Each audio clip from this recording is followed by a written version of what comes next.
Oh. Kaya, tapos na yung 5. Ilan ba yung bumotong ko siyan? Pinabili na ng suka na namin. Ay! District 1! Naalala nyo? Ganyan-ganyan nyo ako binoto nung araw. 23 anyos ako nung makuha nyo. Sariwang-sariwa pa ako nun. Naalala ko nun, no? Yung sunog sa Riles. Vice Mayor ako nun. Hindi ko makakalimutan yun. Si-share ko lang sa inyo, experience ko sa inyo kung gaano ko kayo kamahal. Nagkasunog sa District 3. Gabi. Ang laki. Ang laki-laki. Nasa Hong Kong ako. Nag-aaral ako ng traffic management ng port operation sa puerto ng Hong Kong. Nanonood ako nung gabi. Sunog yan, sunog. Kinabukasan, kinansel ko lahat, umuwi ako ng Pilipinas. Ay di nagpunta ako. Mananghali akong dumating. Akalain mo mananghali, nasusunog naman yun, District 1. Naalala niyo doon sa Riles? Bakit kayo kinukwento sa inyo? Sa Parola ako pinanganak. Lumaki, nag-aral. Muntik na rin ako mamatay sa Parola. Bakit? Ipagtanong niyo doon sa Riles, sa gate na may Riles. Pagtanong niyo doon. Dahil yung mga bumbero ayaw pumasok sa loob dahil nagkagulo nung gabi dito. Ang laki na sunog. So, para maikayat ko yung mga bumbero, ako pumasok sa sunog. At para maipakita sa mga bumbero na safe at hindi sila gagalawin ng mga taga-Parola, umakyat ako sa bubong.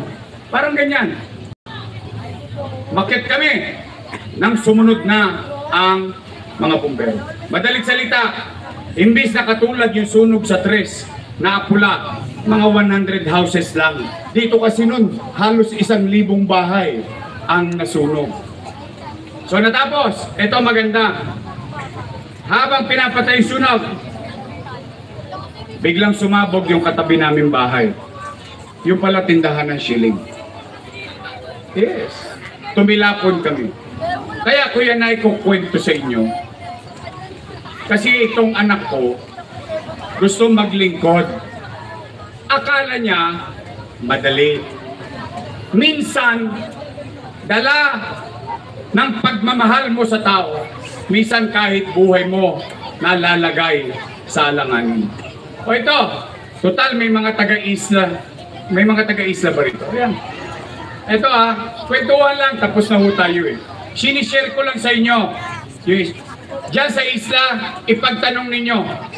Konsyal pa lang ako, Vice Mayor pa lang ako, Mayor na ako. Ako lang ang umiikot dyan na kilalang politiko hanggang dulo. Tama mali? May patay madaling araw. Kaya natutuwa ako sa mga konsyal. Kila taga, yan, pag pumupunta sila sa isla. Bakit? May nangangailangan. Nagtatalong na yung kulay ng patay, hindi mailibing dahil nakakatakot puntahan.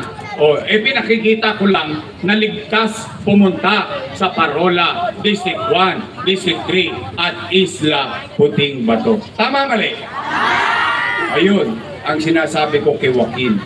Sabi ko sa kanya, yung gobyerno, kung paano patakbuhin, kaya kong ituro.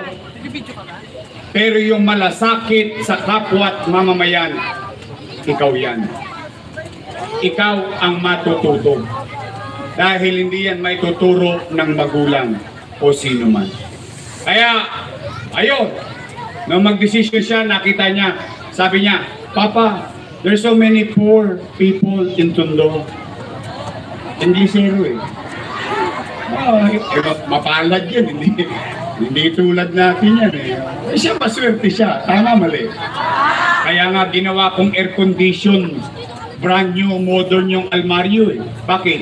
Para yung natikman ng anak ko, matikman din ng mga anak ninyo.